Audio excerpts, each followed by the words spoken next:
Shri Bharat news Ongole. చుట్టి అతను పడేయటం కూడా జరిగింది. ముగ్గురు పిల్లలు ఈ దేశం కోసం ఆయన ఎక్కడికి పోయినా పిలుస్తున్నారు. నిజాం నవాబులు పిలుస్తున్నారు, పాకిస్తానాలు పిలుస్తున్నారు, వివిధ యూనివర్సిటీలు పిలుస్తున్నాయి, ప్రపంచం మొత్తం పిలుస్తామని, మా దగ్గర ఉద్యోగం చేయండి, మీకు ఎంత కావాలంటే చేస్తామని. అయినా కూడా ఈ భారతదేశంలో ప్రజల కోసం, ఈ భారతదేశంలో ఉన్న పేదరికాన్ని అంతం చేయటం కోసం ఆయన నిరంతరం పోరాటం చేశాడు. భారత రాజ్యాంగాన్ని మరి అనేకమైన హక్కుల్ని ఆయన కల్పించడం కూడా జరిగింది. మరి ఆలోచన, భావప్రజ్ఞ, విశ్వాసం, ధర్మం ఆరాధనలో స్వాతంత్ర్యం కావాలి. స్వేచ్ఛ అయిపోయింది, సాంఘిక ఆర్థిక న్యాయం అయిపోయింది. మరి ఇంకేం కావాలి మనకి? స్వాతంత్ర్యం కావాలి. ఎక్కడ ఆలోచన, మన ఆలోచనల్ని మనం స్వేచ్ఛగా వెలువరించాలి. మరి ఆ స్వాతంత్ర్యం ఉండాలి. భావప్రకటన చేయాలి. ఆర్టికల్ 19లో వస్తుంది, చాలా ఇంపార్టెంట్ ఆర్టికల్ అది. ఆర్టికల్ 19లో 6 రకాల స్వేచ్ఛలు ఇస్తాడు ఆయన. భావప్రకటన స్వేచ్ఛ గురించి చెప్తాడు. తనకు నచ్చిన దాని గురించి మా మాట్లాడుకోవచ్చు. ఎవరైనా, ప్రధానమంత్రినైనా, ముఖ్యమంత్రినైనా, ఎవరైనా సరే విమర్శించవచ్చు నచ్చకపోతే. రెండోది, సమావేశాలు ఏర్పాటు చేసుకోవచ్చు. మూడోది, స్వేచ్ఛ, సంఘాలను ఏర్పాటు చేసుకోవచ్చు. భారతదేశంలో ఎక్కడైనా ఫ్రీగా తిరగవచ్చు. 4వ స్వేచ్ఛ. 5వది, ఇష్టం వచ్చిన ఉద్యోగం చేయవచ్చు. భారతదేశంలో ఎక్కడైనా స్థిర నివాసం ఏర్పాటు చేసుకోవచ్చు. 6 రకాల స్వేచ్ఛల్లో మనం చక్కగా ఉపయోగించుకొని మనకు ఎలా కావాలంటే అలా భావి భారత పౌరులుగా ఎదగాల్సిన అవసరం ఉంది. అదేవిధంగా విశ్వాసం, ధర్మం, ఆరాధన, మనకిష్టం వచ్చిన వాటిని మనం ఆచరించవచ్చు.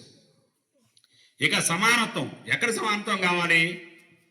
అంతస్తుల్లో సమానత్వం కావాలి, అవకాశాల్లో కూడా సమానత్వం కావాలి. ఇప్పుడే చెప్పాను, ₹1 కోటి ఉంటే MBBS డాక్టర్ కావచ్చు. నేను ఇంటర్మీడియట్లో ఉండగా నాతో పాటు మా క్లాసులో ఒక అతను ఉన్నాడు. మాకు అప్పుడు స్ట్రిప్ టెస్టులు జరుగుతూ ఉండే. నాకన్నా ప్రతి సబ్జెక్టులో వెనకబడి ఉండేవాడు. బాటనీలో కానీ, జువాలజీలో కానీ, ఫిజిక్స్లో, కెమిస్ట్రీలో కానీ. అతను ఇప్పుడు చీరాల్లో ప్రముఖ డాక్టరు. కొన్ని ₹100 కోట్ల సంపాదించాడు. ఏంటి? డొనేషన్ కట్టి MBBS చదివి ప్రాక్టీస్ చేసుకుంటాం. అంటే అవకాశాలు అందరికీ రాట్లా. డబ్బున్న వారికి ఏం సరే అవకాశం వస్తూ ఉంది. సో విద్య, వైద్యం అందరికీ అందాలి. మనం చూస్తూ ఉన్నాం, ఎంతో మంది సరైన వైద్యం అందక చాలామంది చనిపోతూ ఉన్నారు. పోషకాహార లోపంతో భారతదేశంలో చాలామంది చనిపోతూ ఉన్నారు. ఇప్పటికి కూడా చాలామంది పేదరికంతో ఉన్నారు. బీహార్ లాంటి బీమార్ రాష్ట్రాలు, బీహార్, మధ్యప్రదేశ్, రాజస్థాన్, ఉత్తరప్రదేశ్ లాంటి దేశాల్లో మనకన్నా చాలా ఘోరంగా ఉన్నారు వాళ్ళ పరిస్థితులు. ఒంగోలు రైల్వే స్టేషన్ దగ్గర నిలబడితే రైలు పక్కన ఎక్కేవంటే వాళ్ళే ఉంటా ఉంటారు. ఎక్కి అటు ఇటు ₹100 కోసం ఒంగోలు చుట్టూతా అన్నం పెట్టి ₹100 ఇస్తే చాలు వాళ్ళకి. ఏ పని అయినా సరే చేయడానికి సిద్ధంగా ఉన్నారు. మరి అంతగా పేదరికం మరి విస్తరించిపోయింది భారతదేశంలో. పేదరికం అనే భూతాన్ని అంతం చేయాలి. మరి వినూత్నంగా ఆలోచించాలి. రాజ్యాంగ స్ఫూర్తితో, రాజ్యాంగం మనకు కల్పించిన హక్కులతో అందరం భావి భారత పౌరులుగా ఎదగాలి. ఇంకా ఏమున్నాయంటే భారత రాజ్యాంగం సౌభ్రాతృత్వం ఉంది. ఒకరినొకరు గౌరవించుకోవాలి. అన్నదమ్ముల్లాగా, కథేళ్ళలాగా ఉండాలి. నేను గొప్ప,